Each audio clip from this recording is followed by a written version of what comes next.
Ukraine has reportedly struck the Crimean bridge.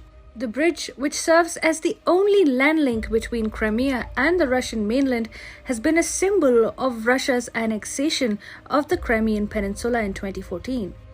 Residents reported heavy explosion around 6 a.m. local time on Saturday, after which the bridge was seen to be ablaze with some of its portions caving in and collapsing. Visuals that have now flooded social media show a train on fire. That's what Russia is saying caused the fire. Russian officials in Crimea are saying the fuel tanker caught fire.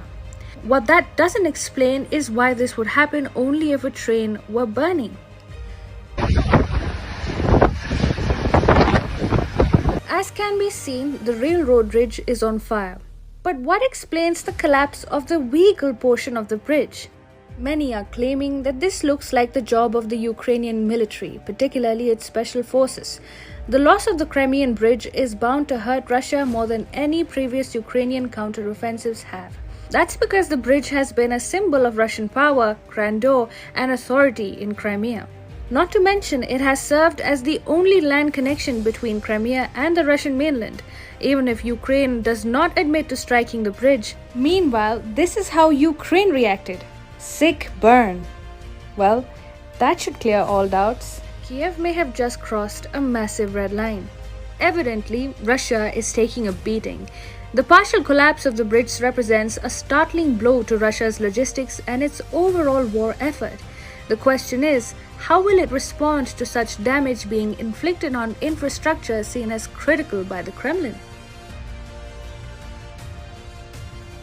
Ukraine continues to make some gains in the Kherson region, though they have not been as rapid as its counteroffensives in the Kharkiv Oblast. Volodymyr Zelensky said on Thursday that Ukraine had retaken more than 500 square kilometers of territory and dozens of settlements in the southern Kherson region alone. Also on Thursday, 7 Russian missiles struck an apartment building in downtown Zaporizhia. Meanwhile, a series of explosions rocked the eastern city of Kharkiv early Saturday, sending plumes of illuminated smoke into the sky and triggering a series of secondary explosions. Reports suggest that Russia struck Kharkiv with missiles. Russia is also pushing forward with an offensive to take the crucial town of Bakhmut in eastern Ukraine, and Ukrainian forces are going through hell trying to defend the industrial powerhouse. Also, Russia is maneuvering its nuclear assets. Whether they are being moved for training purposes or for actual use is a separate matter altogether.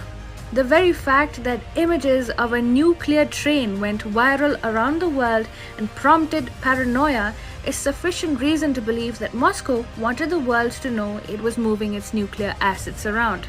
Again, whether the train actually had nuclear weapons on board is irrelevant, because Moscow was able to send out a message to Ukraine and its backers quite successfully. The conflict in Eastern Europe is flaring up. The Crimean bridge being blown up could be a trigger for a jaw-breaking Russian response, or it could expose further Russian weaknesses. Is the end of a conventional war in Ukraine nearing? And could this lead into something else?